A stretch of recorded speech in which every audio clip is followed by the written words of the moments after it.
सबसे पहले इस स्टोरी का जो मॉरल है वो थोड़ा-सा जान लेते हैं। तो नथानियल हॉथॉर्न का जो ये नॉवल है द ब्लिथडेल रोमांस, ये फ़ोकस करता है कि किस तरीके से जो लोगों का सेल्फ़ इंटरेस्ट और उनके डिज़ायर्स, करप्शन, मैनिपुलेशन, इन सब की वजह से एक यूटोपियन सोसाइटी जो हमने बनाया होता है वो किस तरीके से ख़राब हो जाती है। मतलब अगर हम कोशिश करेंगे कि नहीं, ऑलरेडी बहुत कुछ ख़राब हो चुका है हमारी सोसाइटी में, हम यहाँ से निकल के एक अच्छी सी सोसाइटी बनाएंगे अपनी तरीके से, नई फ्रॉम द बिगिनिंग बनाएंगे। लेकिन वो भी सोसाइटी जो हम बनाएंगे वो भी इन द एंड ख़राब हो जाएगी। किस वजह से? सेल्फ़ इंटरेस्ट की वजह से, कॉन्फ्लिक्टिंग डिज़ायर्स की वजह से, और लोगों में जो ये डार्कनेस है पॉलिटिकल पर्सनल गेन की वजह से। ये सब चीज़ें जो है एक बहुत ही अच्छी खासी कम्युनिटी को बर्बाद कर सकती है। Now let's begin with the story. हमारी स्टोरी स्टार्ट होती है विद माइल्स कवरडेल, जो कि अपने कंफर्टेबल बैचलर पैड में रहता है, लेकिन वो उसको अबैंडन करने वाला है और बॉस्टन में जाके एक नई ज़िंदगी शुरू करने वाला है और एक नया रूरल यूटोपियन कम्युनिटी लॉन्च करने वाला है जिसका नाम वो ब्लिथडेल रखने वाला है। तो उस कम्युनिटी का नाम है ब्लिथडेल। तो वहाँ पर क्या हो रहा होता है, कुछ यंग और पॉपुलर इंटेलेक्चुअल लोग वो कुछ उसी टाइम पे गैदर हो रहे होते हैं, और इस जो यूटोपियन कम्युनिटी है इसकी बहुत ज़्यादा चर्चा कर रहे होते हैं सब लोग। मतलब बहुत ज़्यादा हाइप पे होता है ये जो कम्युनिटी है ब्लिथडेल, तो सब लोग इसके बारे में चर्चा कर रहे होते हैं, पेपर्स में ये सबसे ज़्यादा हॉट टॉपिक चल रहा होता है। नेक्स्ट डे कवरडेल 4 और लोगों के साथ वहाँ से अपने अपार्टमेंट से निकल जाता है, 4 लोगों को ज्वाइन करता है और वो लोग सारे ब्लिथडेल के फार्म हाउस में पहुँच जाते हैं नेक्स्ट डे। तो जब तक वो लोग ब्लिथडेल के फार्म हाउस में पहुँच रहे होते हैं तो कवरडेल जो है वो कन्विंस हो जाता है कि उसे बुखार हो चुका है, लेकिन फिर भी वो बहुत ज़्यादा एक्साइटेड है किसी से मिलने के लिए, and she is Mrs foster, और जिनका हस्बैंड उन्हें फार्म में कैसे वर्क करते हैं वो सिखाएंगे। तो Coverdale talks with some of the other people who have just moved to Blithedale until Zenobia बहुत ही एक सुंदर वुमन, बहुत ही ब्यूटीफुल वुमन है। वो एक राइटर है, सोशल रिफॉर्मर है with a reputation as a women's right advocate. तो वो भी उनसे मिलने आती है। तो कवरडेल बहुत ही ज़्यादा ज़ेनोबिया को पसंद करने लग जाता है, क्योंकि ज़ेनोबिया एक तो सुंदर भी है और she really has brain, beauty with brain है ज़ेनोबिया। तो वो सब लोग मिलके डिनर तक जो है अपने प्रोजेक्ट, जो अपना ब्लिथडेल प्रोजेक्ट है वो किस तरीके से अपने इस कम्युनिटी को एक्सपैंड करेंगे, क्या क्या करेंगे, वो सब कुछ डिस्कस कर रहे होते हैं अंटिल डिनर। एक और इंसान है जिसका नाम हॉलिंग्सवर्थ है, तो वो भी इसी ग्रुप को ज्वाइन करने वाला था, लेकिन ज़ेनोबिया बोलती है कि कमाल है, इतनी देर हो गई लेकिन हॉलिंग्सवर्थ अभी तक आया ही नहीं है, वो इतना लेट है। और तभी दरवाज़े पे नॉक होता है। दरवाज़ा खोलने पे पता चलता है कि दिस इज़ हॉलिंग्सवर्थ, और वो अपने साथ एक बहुत ही टीनेज लड़की है, पेल उसका रंग है और बहुत ही मतलब टीनेज गर्ल है। वो उसको लेके आता है जिसका नाम होता है प्रिसिला। तो प्रिसिला जब ज़ेनोबिया से मिलती है तो वो नेचुरली बहुत ज़्यादा मतलब फ्रेंड्स बन जाती है, बहुत ज़्यादा क्लोज चली जाती है ज़ेनोबिया के। जब सब लोग प्रिसिला से पूछते हैं कि what is your last name, तो प्रिसिला अपना जो सरनेम है वो बताने से मना करती है। कवरडेल को ऐसा फील होने लगता है कि प्रिसिला जो है ज़ेनोबिया से प्यार करने लगी है, और यही बात वो ज़ेनोबिया को बताता है। तो ज़ेनोबिया इस बात पे बहुत हंसती है, बोलती है कि ऐसा कुछ भी नहीं है, she is just a teenager. तो ये सब डिस्कशन हो रहा होता है और साइलास फॉस्टर वो सबको बोल रहा होता है कि चलो चलो अब सब लोग जल्दी से सो जाओ, क्योंकि कल बहुत ज़्यादा लंबा दिन होने वाला है, क्योंकि हम सीखने वाले हैं कि how to work in the farm. तो इट्स बेटर कि सब लोग अच्छी तरीके से अपना रेस्ट ले लो। तो सब लोग चले जाते हैं सोने। आपको याद होगा मैंने आपको बोला था कि कवरटेल को बुखार हो गया है, he has got a very bad cold. तो नेक्स्ट डे उसकी जो हालत है वो और ज़्यादा ख़राब हो जाती है और फिर उसे ये रियलाइज़ होने लगता है कि आज वो बाहर निकल ही नहीं सकता, अपने बेड से निकल नहीं सकता। तो उसे ऐसा लग रहा होता है कि ही इज़ डाइंग। तो वो हॉलिंग्सवर्थ को ये बात शेयर करता है और हॉलिंग्सवर्थ को बोलता है कि भाई मैं तो मर रहा हूँ, मतलब मेरी हालत बहुत ही ज़्यादा ख़राब हो रही है, प्लीज़ मुझे सिटी पे वापस ले जाओ। I don't think I will be able to work in the field और do anything about this project that we are working on. तो हॉलिंग्सवर्थ उसको मना करता है कि बोलता है कि हम इतनी मेहनत करने के बाद हम इस पॉइंट तक पहुँचे हैं, तो अगर तुम अभी वापस चले जाओगे तो इट विल मीन नथिंग। तो उस वजह से क्या करता है हॉलिंग्सवर्थ उसकी केयर करता है। तो फिर वो मतलब जितने भी दिन वो बीमार रहता है उतने दिन उसकी केयर करता है हॉलिंग्सवर्थ। कवरडेल उसकी ये जो जेस्चर है ये बहुत अप्रिशिएट करता है, लेकिन उसे कहीं ना कहीं ये पता होता है कि हॉलिंग्सवर्थ ऑब्सेस्ड है अपने philanthropic goal of criminal reform, मतलब क्रिमिनल सिस्टम में सुधार लाने के लिए उसके जो कुछ बेनेवलेंट कुछ जो गोल्स है कि किस तरीके से वो क्रिमिनल रिफॉर्म को सुधार लाएंगे, उस चीज़ पे वो ज़्यादा फोकस्ड है। तो वो उसको इसलिए कवरडेल को इसलिए मतलब ट्रीट करने की कोशिश कर रहा है ताकि जो उसके पास जो इन्फॉर्मेशन वगैरह है किस तरीके से वो क्रिमिनल रिफॉर्म को चेंज कर सकता है, उस चीज़ को प्रैक्टिस कर रहा होता है, कवरडेल के ऊपर प्रैक्टिस कर रहा होता है। तो हॉलिंग्सवर्थ जो है वो क्रिमिनल जस्टिस में, क्रिमिनल सिस्टम में रिफॉर्म लाना चाहता है इस सोसाइटी में जो अभी अभी उन्होंने बनाया है। तो he wants to build a facility जिसमें वो क्रिमिनल्स को उनके इंटेलेक्चुअल और स्पिरिचुअल बेसिस से हील करेंगे, उनको चेंज करेंगे। तो हमें ये ऑलरेडी पता है कि माइल्स कवरडेल ज़ेनोबिया से थोड़ा अट्रैक्टेड फील कर रहा है क्योंकि ज़ेनोबिया बहुत ही ब्यूटीफुल आउटस्पोकन है और उसका जो एटीट्यूड वगैरह है, जो भी उसका सेल्फ कॉन्फिडेंस एंड ऑल है, वो उस टाइम के लड़कियों से थोड़ा अलग था।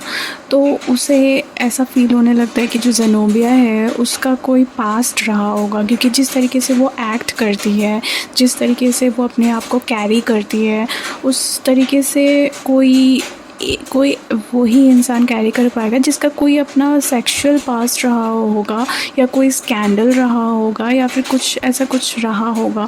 तो कवरडेल रिपीटेडली उसके बारे में सोचता रहता है कि what if she was married, was she someone's mistress, is she hiding some scandal. तो ये सब सोच के मतलब उसका दिमाग ही एकदम ख़राब हो रहा होता है। तो वो ज़ेनोबिया के पास्ट को लेके थोड़ा ज़्यादा सोच रहा होता है कि वह उसका पास्ट क्या है, उसकी स्टोरी क्या है। कवरडेल अब थोड़ा सही फील कर रहा होता है, वो अपने बेड से बाहर आ गया होता है, उसकी इलनेस भी ठीक हो गई होती है। Now he is quite enthusiastic and energetic to start his day with the project and all. और वो ज़ेनोबिया को देखता है कि किस तरीके से वो प्रिसिला को फूलों से सजा रही होती है, उसके बाल संवार रही होती है, तो ये देख के उसे बड़ा अच्छा लगता है। तो प्रिसिला जो आते वक्त थोड़ा सा बहुत ज़्यादा पेल थी, वो अभी बहुत लाइवली हो चुकी है ज़ेनोबिया के साथ रह के। कवरडेल भी बहुत एक एक्साइटेड फील कर रहा है और बहुत एक नया सा फील कर रहा है क्योंकि आज से वो काम शुरू करने वाला है। लेकिन बहुत जल्दी वो ये रियलाइज़ करता है कि उसका जो फ़िज़िकल लेबर और इंटेलेक्चुअल स्टिमुलेशन का जो कनेक्शन है वो अभी तक बैठ नहीं पा रहा है, मतलब वो अभी काम में उसका मन लगा नहीं पा रहा है। तो माइल्स जो है वो एक राइटर भी है, पोइट भी है, तो उसे यहाँ पे इंस्पिरेशन मिलनी चाहिए थी उसके काम के लिए। लेकिन कवरडेल खुद को इतना एग्जॉस्टेड फील कर रहा है कि वो कोई पोइट्री लिख ही नहीं पा रहा है। तो ज़ेनोबिया उसको बहुत टीज़ कर रही होती है उसके फ्यूचर लाइफ के बारे में कि ठीक है अब तो तुम लिख नहीं पा रहे हो तो तुम फार्मिंग का ही काम करो। तो इसमें जो है वो बोल रहे थे कि नहीं मैं लिख नहीं पा रहा हूँ क्योंकि एक्चुअली में मैं पोइट हूँ ही नहीं, मैं रियल पोइट नहीं हूँ। तो हॉलिंग्सवर्थ भी वहाँ पे कुछ मतलब कमेंट वगैरह कर रहा होता था। तो तब ज़ेनोबिया और प्रिसिला उसको बहुत प्रेज़ कर रहे होते हैं, बहुत तारीफ़ कर रहे होते हैं।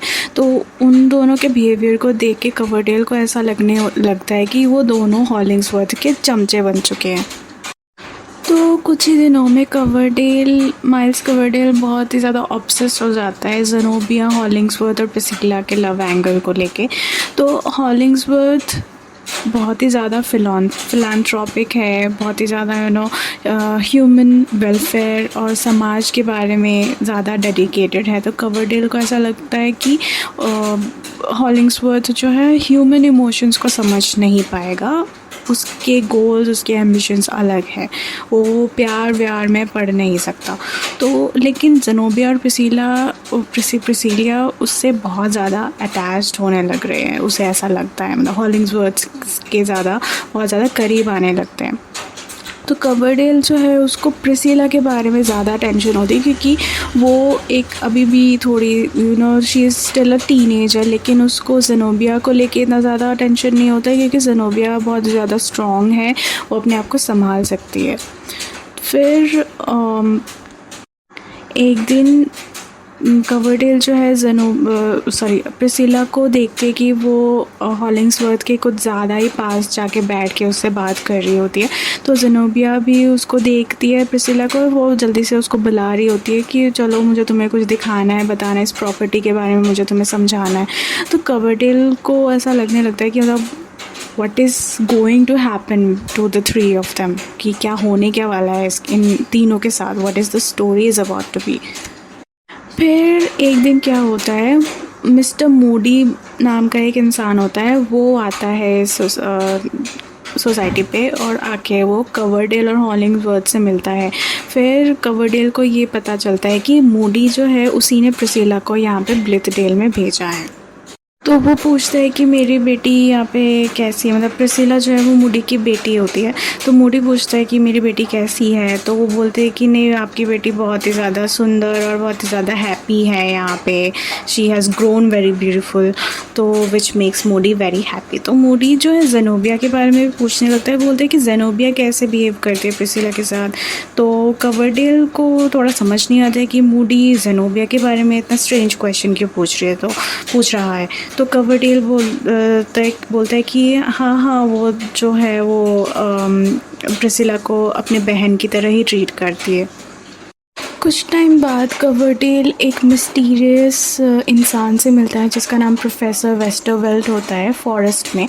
तो कवरडेल उससे मिलते ही उसको नापसंद करने लगता है, क्योंकि वेस्टरवेल्ट जो है वो बहुत बुरे किस्म का आदमी है।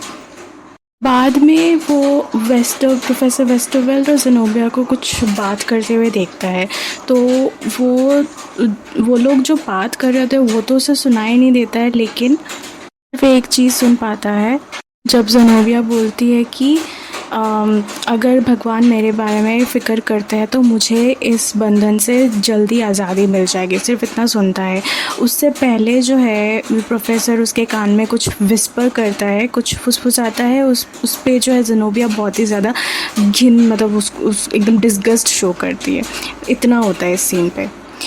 फिर नेक्स्ट इवनिंग में ज़ेनोबिया जो है पूरे ग्रुप जो इस ब्लिथडेल में आए हुए हैं सबको एक स्टोरी बताती है about the mysterious weld lady जो डिसअपियर हो गई थी उस टाइम पे जब उसकी पॉपुलैरिटी बहुत बढ़ गई थी। तो अब हम ये जानने की कोशिश करेंगे कि ये वेल्ड लेडी आखिर है कौन। तो सिटी में एक मिस्टीरियस वुमेन होती है जिसका नाम वेल्ड लेडी होता है। तो वो हमेशा एक वेल पहनी हुई होती है, घूंघट में रहती है और हमेशा उसका फेस कवर्ड रहता है उस वेल से। तो लोग अक्सर उसके पास जाया करते थे और वो एक्चुअली उसको जो कंट्रोल करता था उसका मैजिशियन कंट्रोल करता था। तो मैजिशियन के शो में वो वेल्ड लेडी परफॉर्म किया करती थी। तो उसके पास कुछ मैजिकल पावर्स थे, ऐसा माना जाता था कि उसके पास कुछ मैजिकल पावर्स थे and she could answer questions while under a trance. तो वो किसी एक ट्रांस में रहती थी, तो तब वो सबके जो क्वेश्चंस है उसके आंसर्स देती थी। लेकिन असल में जो है वो आंसर नहीं दे रही होती है, एक्चुअली उसको जो कंट्रोल कर रहा होता है मैजिशियन, वो उसके सहारे उसके द्वारा आंसर दे रहा होता है। तो एक रात को क्या होता है, एक इंसान जिसका नाम थियोडोर होता है, वो किसी से बेट लगाता है कि वो आज पता लगा के रहेगा कि उस वेल के नीचे किसका चेहरा है। तो वो क्या करता है, वो ऑलमोस्ट जो है वेल को पुल कर लेता है, ऑलमोस्ट उसका चेहरा देख ही लेता है, लेकिन उसी मोमेंट में जो है वो वेल लेडी वहाँ से गायब हो जाती है, एकदम वैनिश हो जाती है, लाइक अ मिस्ट्री।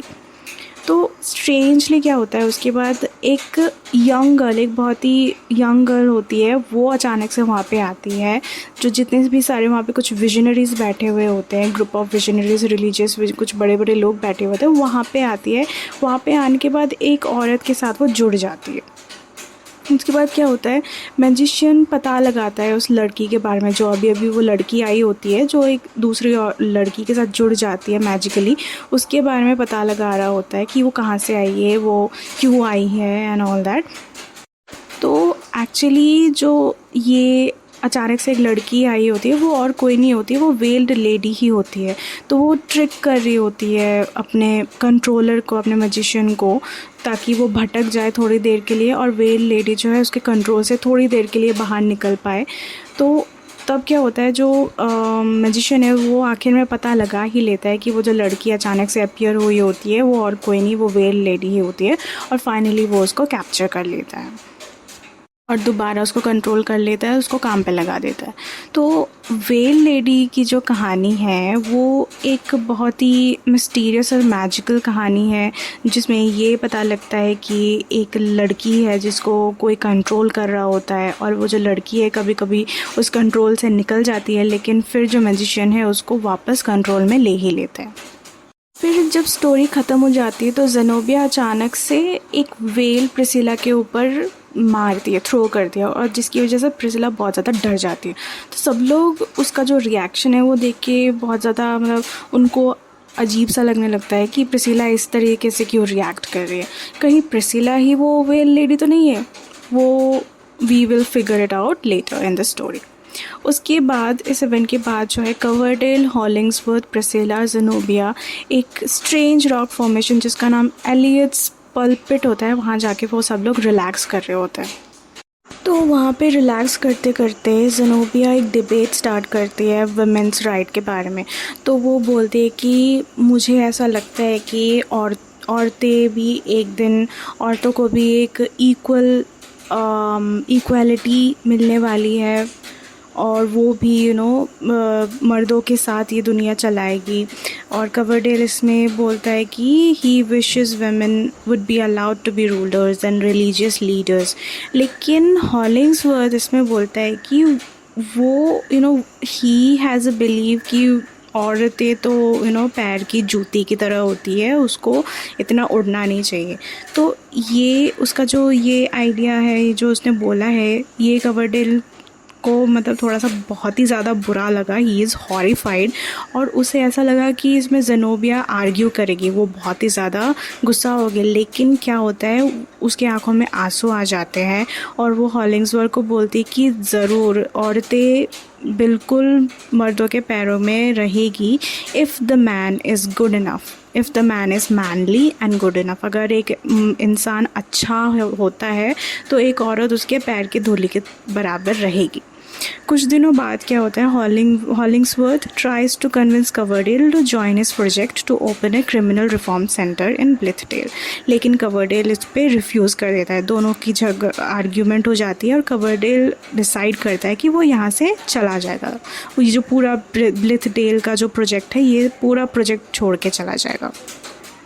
तो कवरडेल जो है वो बहुत टाइम से ये सोच रहा होता है कि वो चला जाएगा यहाँ से, क्योंकि कुछ रीज़न्स होते हैं, जैसे कि उसका हेल्थ बहुत ही ख़राब होने लगता है, वहाँ का जो रफ़ स्प्रिंग वेदर है उसको सूट नहीं हो रहा होता है। फिर कम्युनिटी से वो डिटैचमेंट फ़ील कर रहा होता है। मतलब जिस माइंडसेट से वो यहाँ पे आया था कि वो यहाँ पे एक ब्रदरहुड क्रिएट करेगा, इक्वालिटी क्रिएट करेगा, नोबल डीड्स करेगा, वो सब कुछ भी मतलब वो कर नहीं पा रहा होता है, क्योंकि यहाँ भी लोग सीक्रेट्स के साथ रह रहे होते हैं, अपनी पुरानी राइवलरीज़ के साथ रह रहे होते हैं, उनमें फ्लॉज होते हैं, और ये प्लेस जो है उसके इस सपने को सपोर्ट नहीं कर रहा होता है, क्योंकि लोग तो वही है ना। तो उन्हीं लोगों के साथ एक नई ज़िंदगी शुरू करना is like a very bad decision for him. और इन सब चीज़ों की वजह से वो ब्लिथडेल छोड़ के अब उसने जाने का फ़ैसला कर लिया है। बॉस्टन में वापस आ जाने के बाद कवरडेल एक बहुत ही घटिया होटल में रहता है और अपनी पुरानी ज़िंदगी से दूर रहने की कोशिश करता है। और जिस दिन वो आता है बॉस्टन में, उसी दिन वो नोटिस करता है कि ज़ेनोबिया, वेस्टरवेल्ड और प्रिसिला उसके पास वाले एक बोर्डिंग हाउस में रह रहे होते हैं। तो वेस्टरवेल्ड और ज़ेनोबिया एक दिन कवरडेल को पकड़ लेते हैं उन पे स्पाई करते हुए। तो कवरडेल जो है उसको समझ नहीं आ रहा होता है कि वो लोग यहाँ पे क्यों आए हैं, क्योंकि वो लोग ब्लिथडेल के प्रोजेक्ट को छोड़ना नहीं चाहते थे, लेकिन दे आर स्टिल हियर। तो वेस्टरवेल्ड और ज़ेनोबिया को ये बात बहुत बुरी लगती है कि कवरडेल उन पे नज़र रखने की कोशिश कर रहा है, उनके विंडो से ताक झाँक कर रहा है। उसके नेक्स्ट डे जो है कवरडेल सोचता है कि चलो उनसे मिल के आता, तो वो जाता है उनसे मिलने। तो ज़ेनोबिया जो है वो बहुत ही गुस्सा करती है, कवरडेल को बोलती है कि तुम इतना ताक झाँक क्यों कर रहे हो, क्यों, why are you being so nosy. तो वेस्टरवेल्ड जो है वो आता है रूम में, बोलता है कि मुझे ये सब पसंद नहीं है, सब लोग ये रूम छोड़ के चले जाओ। फिर कवरडेल जो है फ्रैंकली प्रिसिला से पूछता है, क्योंकि उसे पता है कि प्रिसिला थोड़ी सबमिसिव टाइप की है, तो उसे थोड़ी टेंशन भी हो रही होती है प्रिसिला के लिए। तो प्रिसिला से पूछते हैं कि क्या तुम यहाँ अपनी मर्ज़ी से आई हो या फिर तुम्हें यहाँ आने के लिए किसी ने फ़ोर्स किया है। तो उसमें प्रिसिला बहुत दुखी होकर कहती है कि देखो, मैं जो चाहती हूँ नहीं चाहती हूँ, उससे किसी को कोई फ़र्क नहीं पड़ता है। मेरा जो है फ्री विल नहीं है, मुझे वही करना पड़ता है जो मुझे करने को कहा जाता है। इसमें जो है कवरडेल को बहुत ही दया आने लगती है प्रिसिला पे। तो फिर वो सोचता है कि मूडी से प्रिसिला के बारे में कुछ पूछताछ करे। तो वो मूडी से मिलता है, मिस्टर मूडी जो प्रिसिला का फादर है। तो उससे बात करते करते उसे ये पता चलता है कि ज़ेनोबिया भी मूडी की ही बेटी है। ज़ेनोबिया जो है वो मूडी की पहले वाले शादी से हुई थी, और प्रिसिला जो है मूडी की सेकेंड मैरिज से हुई थी। तो ज़ेनोबिया की जो परवरिश थी वो उसके चाचा ने की थी, उसके अंकल ने की थी, जो कि बहुत रिच था। और प्रिसिला की परवरिश उसी के पिता ने की थी, जो मूडी था। उसके बाद वो सब डिसाइड करते हैं कि वो लोग वापस ब्लिथडेल जाएंगे। तो ब्लिथडेल जाने से पहले प्रिसिला को कोई मैजिशियन बार बार आके मिलता रहता था, लेकिन किसी को ये पता नहीं चलता था, कोई समझ नहीं पा रहा था कि प्रिसिला से क्यों इस तरह से कोई मैजिशियन इतना मिलना चाहेगा। प्रिसिला तो घर में ही रहती है, शी इज़ सो होमली, तो कोई इस तरीके से उसको परेशान क्यों कर रहा है। तो प्रिसिला जो है ब्लिथडेल गई थी ज़ेनोबिया से मिलने वो ब्लिथडेल वापस गई उसके बाद। और ज़ेनोबिया, जिसको पता ही नहीं था कि उसकी एक हाफ़ सिस्टर है, फिर उसको तब पता चला कि प्रिसिला उसकी हाफ़ सिस्टर। फिर कवरडेल को ये पता चलता है कि वेल्ड लेडी का एग्ज़िबिशन, उसका परफॉर्मेंस मतलब फिर से होने वाला है, वेल्ड लेडी वापस आ चुकी है। तो वो हॉलिंग्सवर्थ के पास जाता है, but Hollingsworth is apparently still married Cover, मतलब हॉलिंग्सवर्थ को बोलता है कि चल मेरे साथ चल वेल्ड लेडी को देखने। उसके बाद फिर हॉलिंग्सवर्थ फिर उससे बहुत ही ज़्यादा गुस्सा हो रहा होता है, क्योंकि उन दोनों की लड़ाई हो चुकी होती है।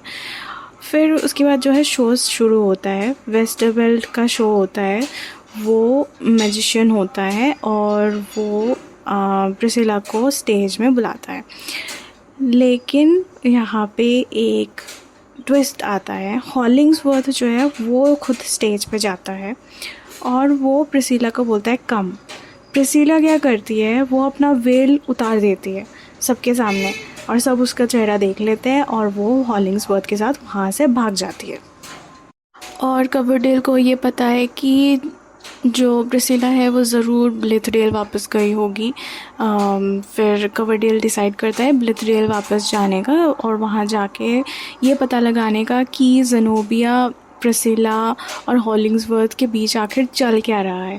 तो वो ब्लिथडेल वापस जाता है और उन सबको एलाइट्स पल्पिट के पास पाता है और उनको देख के इतना पता लगता है कि इन तीनों के बीच में ज़रूर कुछ ना कुछ, कोई ना कोई प्रॉब्लम ज़रूर चल रही है। तो ज़ेनोबिया जो है वो बोल रही होती है हॉलिंग्सवर्थ को, उसको बोल रही होती है कि तुमने मुझे इस पॉइंट पे लाके खड़ा कर दिया है कि जिस पॉइंट पे आके मुझे ऐसा लग रहा है कि I am being on the trial for my life. तुम मेरे पास्ट के बारे में इतना पूछताछ कर रहे हो, इतना जानने की कोशिश कर रहे हो और तुम इतना सेल्फ एब्जॉर्ब्ड टाइप के इंसान हो। तो कवरडेल जो है उसे ये पता लगता है, मतलब उनकी बातें सुन के उसे ऐसा लगने लगता है कि ज़ेनोबिया का पास्ट यहाँ पे डिस्कस हो रहा होता है। लेकिन इस पॉइंट के बाद वो फिर ज़ेनोबिया के पास्ट को लेके कोई मतलब बातचीत नहीं करते। फिर ज़ेनोबिया पूछती है हॉलिंग्सवर्थ से कि क्या वो प्रिसिला से प्यार करता है, तो वो बोलता है कि हाँ, अब मैं प्रिसिला से प्यार करता हूँ। तो प्रिसिला उसके साथ चली जाती है, ज़ेनोबिया वहाँ पे अकेली रह जाती है। तो ये सुन के जो है ज़ेनोबिया बहुत ही ज़्यादा टूट जाती है और फिर उसे कवरडेल मिलता है वहाँ पे कवरडेल भी मिलता है। तो ज़ेनोबिया कवरडेल को बोलता है कि अब ब्लिथडेल में रहने का कोई मतलब नहीं है, ब्लिथडेल का सपना जो है वो वो एकदम बर्बाद हो चुका है, वो टूट चुका है और वो तो ब्लिथडेल छोड़ के चली जाएगी और कवरडेल को भी ब्लिथडेल छोड़ के चले जाना चाहिए। तो ज़ेनोबिया बोलती है कि तुम चिंता मत करो, मैं आई विल बी फाइन। और वो बोलती है कि तुम मेरा एक काम कर देना प्लीज़, तुम हॉलिंग्सवर्थ को ये बता देना। वो उसे एक फूल देके, मतलब वो फूल पता नहीं शायद वो अपने बालों में लगा के रखती थी या फिर कुछ, तो ऐसा कुछ फूल वो उसने उसको दिया कवरडेल को। उसने बोला कि ये फूल जाके तुम हॉलिंग्सवर्थ को दे देना और उसे ये बता देना कि हॉलिंग्सवर्थ ने मुझे मार डाला। इतना बोल के वो वहाँ से चली जाती है। तो कवरडेल जो है ये सब सोचने लगता है, सोच के वो वहीं पे रात गुजार देता है। वो वहाँ पे उसकी आँख लग जाती है। तो नेक्स्ट डे जब उसकी आँख खुलती है तो उसे ज़ेनोबिया को लेके बहुत ही टेंशन होने लगती है, क्योंकि ज़ेनोबिया के लास्ट वर्ड ये था कि हॉलिंग्सवर्थ को बता देना कि हॉलिंग्सवर्थ ने उसे मार डाला है। तो वो ज़ेनोबिया को ढूंढने की कोशिश कर रहा होता है। तो वो साइलस और हॉलिंग्सवर्थ को ढूंढने लगता है। ढूंढते ढूंढते उन सबको ज़ेनोबिया का रुमाल मिलता है और वो पॉन्ड के पास मिलता है। कुछ लोग जो हैं वहाँ पे ज़ेनोबिया को ढूंढ रहे होते हैं पॉन्ड में। तो पॉन्ड में कुछ देर ढूंढने के बाद ज़ेनोबिया की डेड बॉडी पॉन्ड के बॉटम में से निकाली जाती है। फिर वो लोग ज़ेनोबिया को फ्यूनरल देते हैं और वेस्टरवेल्ड भी उस फ्यूनरल को अटेंड करने आता है। वेस्टरवेल को देख के कवरडेल बहुत ज़्यादा गुस्सा हो जाता है, क्योंकि ऑलरेडी वो ज़ेनोबिया को लेके बहुत ही ज़्यादा दुखी हो रहा होता है। उसको ये भी पता चलता है कि वेस्टरवेल ही था जिसने प्रिसिला का भी ऐसी हालत की है। तो वो एकदम वेस्टरवेल को जाके धमकियाँ देने लगता है कि बताओ तुम्हारा क्या कनेक्शन था ज़ेनोबिया से, तुम कैसे कनेक्टेड थे ज़ेनोबिया से। तो वेस्टरवेल बोलता है कि अब इन सब बातों का कोई मतलब नहीं है, क्योंकि ज़ेनोबिया हम सबको छोड़ के जा चुकी है। कुछ साल गुजर जाते हैं और कवरडेल को ये पता चलता है कि प्रिसिला और हॉलिंग्सवर्थ की अब शादी हो चुकी है। लेकिन हॉलिंग्सवर्थ अपने गिल्ट में रह रहा है, उसे ज़ेनोबिया की मेमोरीज़ सताती रहती है और हॉलिंग्सवर्थ बहुत ही ज़्यादा दुखी रहने लगता है, डिप्रेशन में होता है और उसे ऐसा फील होने लगता है कि उसी की वजह से ज़ेनोबिया ने सुसाइड किया। तो हॉलिंग्सवर्थ का जो ये सपना था, एक क्रिमिनल रिफॉर्म का सपना था, उसने वो सपने को भी छोड़ दिया पीछे। तो कवरडेल जो है उसको बोलता है कि देखो जो हुआ वो तो हो गया, अब आगे बढ़ने की कोशिश करो और मैंने भी तुम्हें माफ़ कर दिया है, सो प्लीज़ मूव ऑन करने की कोशिश करो। वो ये सब बोल के वो फिर वहाँ से चला जाता है और वो फिर लाइफ में कभी भी प्रिसिला और हॉलिंग्सवर्थ से वापस कभी नहीं मिलता है। तो कवरडेल को इस बात से बहुत निराशा होती है कि किस तरीके से ब्लिथडेल का प्रोजेक्ट जो है वो एकदम चूर-चूर हो गया, ये बहुत ही बड़ा फेलियर था। उसे ये भी पता चलता है कि जितने भी ओरिजिनल मेंबर्स थे ब्लिथडेल के, वो सारे ब्लिथडेल के प्रोजेक्ट को छोड़ के जा चुके हैं, लेकिन कुछ मेंबर्स अब भी हैं जो बाद में आए थे, they might still be there. तो कवरडेल की ज़िंदगी जो है वो भी अकेले ही लोनली गुज़रती है और बुक के एंड में वो एक सीक्रेट रिवील करता है जो उसने अपने आप के साथ मतलब अपने साथ लगा के रखा था, मतलब एक सीक्रेट जो उसने रिवील नहीं किया था। वो सीक्रेट ही ये था कि he was in love with Priscilla और बुक ख़त्म हो जाती। तो सिटी में एक मिस्टीरियस